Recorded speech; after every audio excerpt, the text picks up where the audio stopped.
Nesse mundo em que a magia, criaturas fantasiosas e seres humanos convivem juntos, uma raposa demoníaca disfarçada no corpo de uma bela mulher consegue corromper o rei da China. Mas para tentar restaurar a ordem, dois guerreiros e amigos de infância unem forças. Fala galera! Hoje no Resumindo Filmes iremos acompanhar Creation of the Gods, Kingdom of Storms, um filme chinês de ação e fantasia lançado em 2023. Então partiu se inscrever e deixar o like. E agora, bora pro vídeo. Na China do século XV, a tão conhecida e temida dinastia Shang está se preparando para atacar o Império de Zhou, porque se recusaram a se ajoelhar perante eles, seguindo a tradição que perdura por vários anos. Yin Zhou, que é o comandante da dinastia, mostra que trouxe um refém que é o filho do duque do Império, e ameaça eliminá-lo se não houver uma rendição. Com medo de perder sua vida, o refém grita pedindo ajuda para seu pai, mas como resposta só obtém uma chuva de flechas. Percebendo que eles não irão se render, o Yin Zhou faz o refém se finalizar com uma espada em uma cena bem triste. Como consequência disso, a batalha finalmente começa.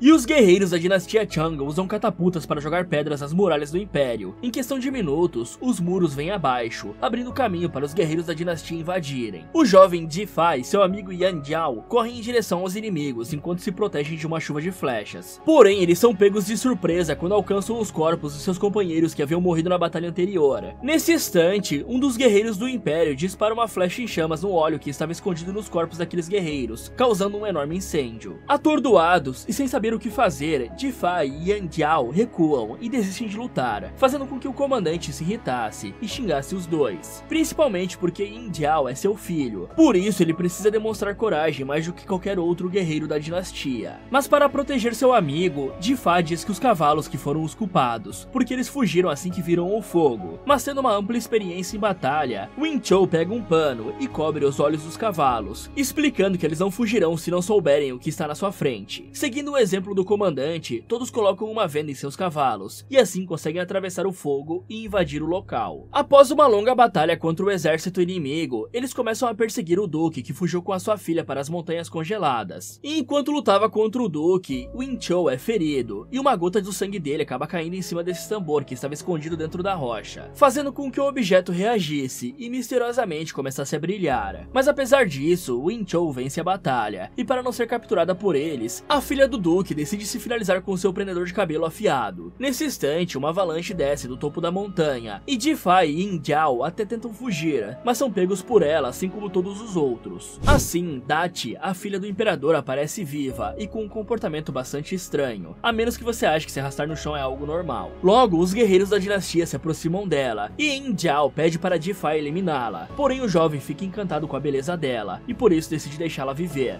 Depois de terem vencido a guerra, todos retornam para o acampamento, e o comandante começa a tratar os seus ferimentos em seus aposentos. Rapidamente, Dadi entra no local e se insinua para ele, lambendo uma gota do seu sangue que caiu em seus sapatos. Mas ao virar o rosto, os olhos da jovem ficam verdes como de um réptil. Sem perceber que tem algo de errado com ela, o Yin Zhou diz que a jovem será sacrificada assim que amanhecer, porque é a filha de um traidor. Mas na tentativa de fazê-lo mudar de ideia, Dadi lambe o ferimento do cara, e surpreendentemente no mesmo instante, a ferida cicatriza. E se eu estivesse no lugar do comandante, eu ficaria com os olhos bem abertos, já que essa claramente não é a mesma jovem assustada que estava fugindo junto com o duque, e que aparentemente se finalizou dentro da carroça. Pois se ela fosse a mesma garota de antes, não estaria tentando seduzir o homem que finalizou seu próprio pai, e sim estaria planejando se vingar dele. Além disso, basta observar os movimentos e a linguagem corporal da jovem para perceber que tem algo de errado com ela. Agora, sabendo que Dadi carrega um poder especial, o comandante Yin Zhou decide deixar ela viver, e retorna para a cidade para entregá-la nas mãos do seu irmão, o príncipe. Tendo se passado algumas horas, todos se reúnem para comemorar a vitória em um jantar. Porém, o príncipe enlouquece do nada, ficando com os olhos verdes como o da Dadi, e eliminando o seu próprio pai, que é o rei. Ou melhor, era. Mas pelo fato do cara ser o príncipe, todos ficam com medo de finalizá-lo, porque serão executados se fizerem isso. Na tentativa de somente imobilizá-lo, Ji Fai se joga em cima do príncipe, mas o cara acaba caindo em cima de sua própria lâmina e morre. Como consequência disso, todos começam a pensar que Ji Fai será executado, inclusive ele mesmo. Só que infelizmente o comandante viu toda a cena e percebeu que o jovem agiu corretamente e que não era a intenção dele finalizar o príncipe. Passando para o mundo espiritual, os 12 deuses do panteão chinês estão preocupados com o futuro da nação, já que está acontecendo mais guerras e conflitos do que o normal. Mas para resolver esse problema, eles decidem que vão enviar para o plano físico um artefato sagrado chamado Feng Chen Bang, que dará poderes para um guerreiro mortal, permitindo que ele traga paz para a China. O problema é que alguém do plano espiritual terá que levar o objeto para a Terra, e uma vez que pisar no planeta, planeta deixará de ser imortal e se tornará mortal assim como todos os humanos. E apesar dessa grande desvantagem, Xia se oferece para cumprir a missão. Então um dragão espiritual traz o Feng Shen. E assim que Xia toca no artefato, seus cabelos ficam grisalhos, para ele assumir a mesma aparência que tinha quando morreu no mundo humano. De volta à dinastia Shang, o comandante Wen Chou assumiu o trono porque era o irmão do príncipe, e portanto o próximo na linha de sucessão da coroa. Já durante a cerimônia de coroação, Wen Chou pede para um sacerdote consultar os deuses para fazer uma previsão de como será seu reinado. Porém, no instante que o sacerdote começa a fazer o que o novo imperador pediu, o céu inteiro se escurece em um sinal de mau presságio. Após ter terminado de consultar os deuses, o sacerdote corre na direção do rei, dizendo que eles estão condenados à destruição, porque os deuses se enfureceram com o fato de um filho ter eliminado o próprio pai. Mas para tentar agradar as divindades, o cara propõe que eles sacrifiquem várias pessoas em uma grande oferta. Só que para a surpresa de todos, o sacerdote diz que o próprio rei deve ser oferecido em sacrifício, o que obviamente deixa tanto o cara quanto seu filho Yin Jiao irritados. O jovem até se oferece para herdar o trono e servir de oferenda no lugar de seu pai, mas para seguir o exemplo de seus ancestrais que sempre demonstraram coragem, o rei ordena que construam uma grande pira para ele ser sacrificado. Como consequência disso, o céu que antes estava nublado se abre novamente e ilumina o local. Mais tarde, a noite chega e Yin Jiao está indo conversar com seu pai, porém durante o caminho ele se assusta ao se deparar com uma raposa demoníaca devorando o corpo de uma mulher. Assim que vê o jovem, a raposa começa a correr em direção à torre celestial em que fica o quarto do rei, e Yin Jiao pede ajuda a seu amigo Jifa, e ambos perseguem um espírito maligno. Quando os dois chegam nos aposentos do rei, ele pensa que Yin Jiao apareceu para eliminá-lo durante a noite para ficar com o trono, já que o jovem está empunhando uma espada. Só que ao ver que Dadi estava deitado ao lado do seu pai, o jovem rapidamente percebe que ela era a raposa demoníaca, mas decide ficar quieto por não ter como provar isso. E galera, quando se trata de raposas mágicas, elas aparecem nas mitologias chinesas, coreanas e também japonesas. Elas são geralmente chamadas pelo nome de Kitsune e podem assumir a forma de uma mulher para enganar os homens. De acordo com a mitologia, quanto maior o número de caudas, mais poder essa raposa tem, sendo que na mitologia japonesas e chinesas, as raposas podem ser más ou boas, dependendo das intenções dela. Já os chineses tratam as raposas mágicas como seres totalmente malignos. Passando para o dia seguinte, Xia surge no mundo humano e encontra problemas para entrar na cidade, porque os guardas estão pedindo um passe. A sua discípula Neijia até sugere que eles usem seus poderes de teletransporte para entrar, porém Xia explica que se tornou mortal e por isso perdeu sua magia, além de que os deuses lhe proibiram de usar os seus poderes no mundo humano. Mas pelo fato de já ter vivido na Terra e conhecer a boa e velha malandragem, o velhinho dá uma pílula para subornar um dos guardas, mentindo que é um elixir divino impossível de se encontrar no mundo humano. Assim que entra na cidade, Xia percebe que os escravizados estão construindo uma pira gigantesca para o sacrifício do rei, uma tão grande a ponto de eles precisarem usar elefantes para transportar as toras de madeira. Porém, um acidente faz com que algumas toras que estavam sendo levantadas para o alto comecem a despencar na direção de alguns escravizados. Percebendo que tem vidas humanas em risco, Xia permite que seus discípulos usem magia para parar as toras, e assim impedir que os escravizados se ferissem. E essa demonstração de poder acaba chamando a atenção de Yin Jiao e Jifa, que decide levar os três até o rei. Ao chegar no local, Xia entrega o artefato para a majestade, explicando que ele pode usar esse objeto para remover a maldição que os deuses colocaram sobre toda a dinastia Shang. Só que no mesmo instante, um feiticeiro maligno chamado Shen, que estava ouvindo toda a conversa, se intromete e diz que o rei pode usar o artefato para ganhar ainda mais poder, e tudo que ele precisa fazer é sacrificar o maior número de vidas que conseguir. Dominado por um sentimento de ganância, o cara finaliza um dos seus subordinados sem pensar duas vezes, fazendo com que o espírito do coitado fosse sugado para dentro do artefato. Com medo do que pode acontecer se esse poder for usado para o mal, Xia rouba o artefato e tenta fugir do local, mas rapidamente é cercado pelos guardas do rei. Neijia então imbui os seus pés com magia de fogo, e ao sair correndo em círculos, consegue cortar ao meio os escudos dos guardas. Vendo que os guardas não seriam páreos, Shen se mete na briga e ataca Xia com a sua magia negra. Porém, Yong protege seu mestre, cortando a magia com seu cajado d'água. Ao arrombarem as portas para sair do local, Xia foge em um cavalo, enquanto seus discípulos enfrentam uma horda de guardas. E para tentar recuperar o artefato, o rei ordena que Yin Jiao e Jifa vão atrás do velhinho. Após alguns minutos de perseguição, Yin Jiao e Xia ficam em cima de um desfiladeiro, correndo o risco de caírem lá de cima e morrerem. Ao tentar pegar o objeto à força, o jovem é acertado por um pedregulho que estava caindo e desmaia. Mas antes que ele fosse desfiladeiro abaixo, Xia segura sua mão e salva sua vida. Assim que retornam para um lugar seguro, Yin Jiao acorda e usa sua espada e consegue cortar a bolsa que o velhinho guardou o artefato. Nesse instante, Neijia chega no local e imobiliza o jovem com seus panos. Porém, Jifa aproveita que o objeto caiu no chão e joga ele de cima do penhasco para distrair o velhinho e seus discípulos, que rapidamente pulam lá embaixo baixo para recuperá-lo. Mas pelo fato de ter virado um mortal e não ter mais seus poderes, Xia acaba caindo no mar e se afoga, até que Neijia consegue ajudá-lo lhe tirando da água, ao mesmo tempo que Shen se encontra com seu mestre e explica que achou o artefato, mas que não conseguiu trazê-lo, porque Xia e os discípulos dele lhe impediram. E para resolver o problema, o mestre do Shen concede para ele uma magia nova, na esperança de que ele consiga lhe trazer o artefato agora com esse novo poder. E parece até covardia ver o Ji-Fa e seu amigo lutando apenas com espadas, enquanto todos os outros usam magia. Mas é isso que eles ganham por terem escolhido jogar de guerreiro ao invés de mago.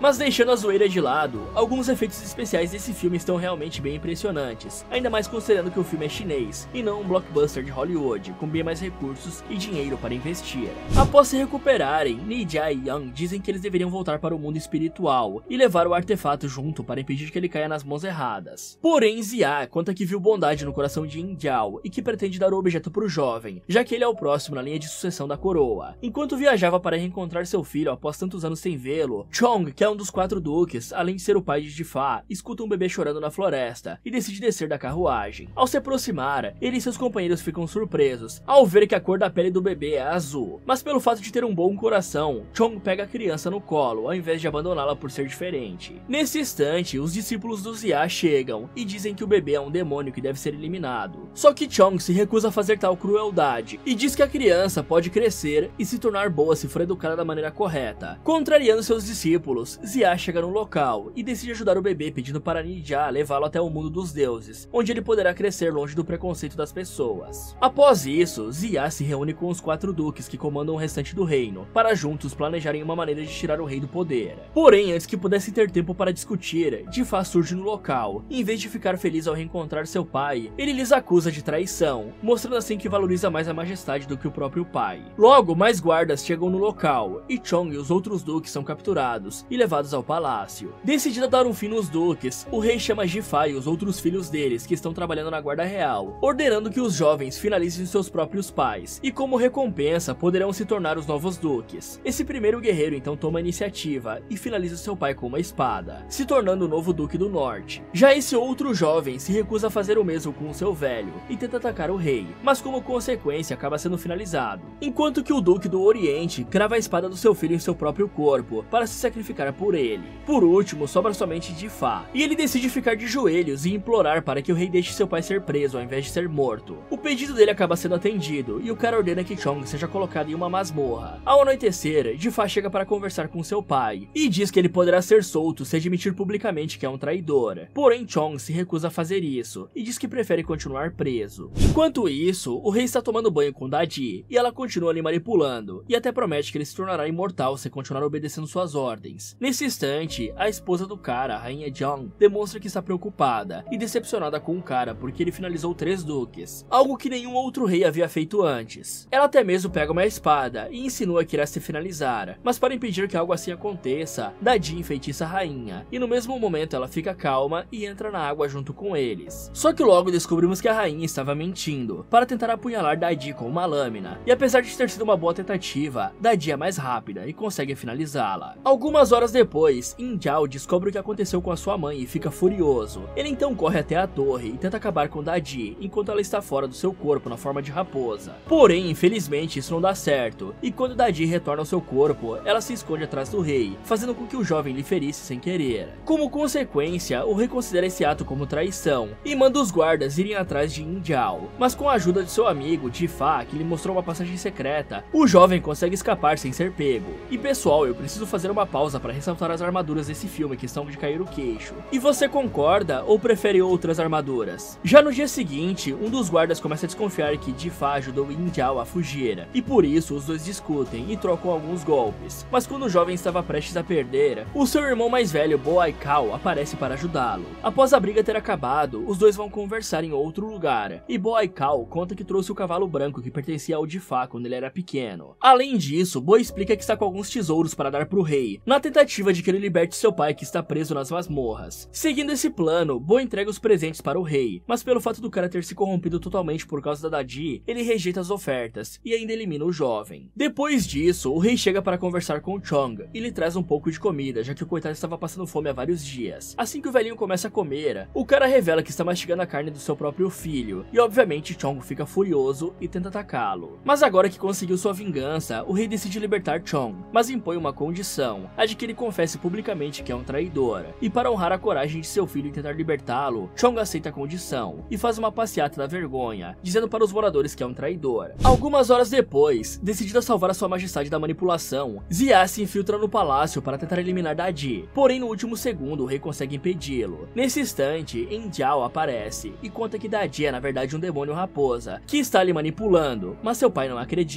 E para revelar a verdade ao rei, Xia arranca seu próprio coração e faz Dadi comer, já que assim a verdadeira forma dela será revelada contra sua vontade. Felizmente o plano dá certo, mas ao invés de se voltar contra o demônio raposa, o cara decide ficar ao seu lado e ainda manda prender Enjiao, dizendo que irá executá-lo em breve. Já para Jifá, ele pede para o jovem eliminar seu próprio pai, e como recompensa se tornará o próximo herdeiro do trono. Após isso, o rei fica sós com Dadi e relaxa com ela. Nesse momento é revelado que o demônio raposa estava preso dentro daquele tambor, pois havia sido aprisionado para não causar mais mal a ninguém. Mas uma vez que o sangue do rei entrou em contato com o objeto, o selo se abriu, permitindo com que a raposa entrasse no corpo da princesa. Mais tarde, o momento da execução chega, e Jifá entrega um saco com uma cabeça para a majestade, mostrando que fez o que ele pediu. Só que ao jogar o saco no chão, o cara percebe que tinha somente um vaso dentro. Logo, uma enorme rebelião começa, e os soldados que estão juntos com Jifá lutam contra os que estão com o rei. Mas antes que o jovem pudesse salvar seu amigo, a cabeça de Enjiao é separada do corpo pelo golpe de uma lâmina, e isso deixa Jifá bastante abalado. E para vingar seu amigo, ele inicia uma batalha contra o rei, que pelo fato de ser um ex-comandante, tem bem mais experiência em batalha, e por isso acaba levando a melhor. Mas eventualmente o jovem consegue apunhalar o cara, que se segura em sua capa para tentar asfixiá-lo. Mas felizmente, Jifá reage rapidamente e corta sua capa, fazendo com que o rei caísse e morresse. Enquanto isso, Chong tenta fugir, mas é cercado pelos guardas. Então, o bebê que ele havia salvo anteriormente na floresta aparece, agora em forma já adulta, e o ajuda lhe levando de volta para casa. De volta ao Jifá, o feiticeiro Shen lança uma magia em duas estátuas, para poder controlá-las à distância, e assim persegui-lo. O jovem até consegue se livrar de uma delas, mas logo fica encurralado sem ter para onde cavalgar. Sem escolhas, ele puxa seu arco, e consegue ferir o olho da estátua, e também o de Shen, porque o cara está ligado com o objeto por causa do feitiço. E ao se jogar no mar para não ser esmagado pela estátua, o jovem acaba se afogando, mas é salvo pelo cavalo branco que seu irmão trouxe na viagem. Por fim, Jifá retorna para sua terra natal e se reencontra com seu pai. Já na cena pós-créditos, Dadi lambe os ferimentos do rei na forma de raposa, e assim consegue curá-lo, lhe trazendo de volta à vida. Fala galera! Você acha que seria manipulado pelo demônio raposa, ou seria esperto o suficiente para resistir à tentação? Me contem nos comentários. E pessoal, eu estou com um novo projeto, sim, mais um canal. Dessa vez estamos passeando pelas terras dos games, e se você curtiu esse vídeo, com certeza vai gostar do Resumindo Games, onde vamos falar de vários jogos, contando suas histórias de uma forma bem dinâmica e imersiva para vocês. Então corre lá e aproveita para ver esse vídeo aqui, ou dá uma olhada nessas sugestões do Resumindo Filmes. Muito obrigado por assistir e até o próximo.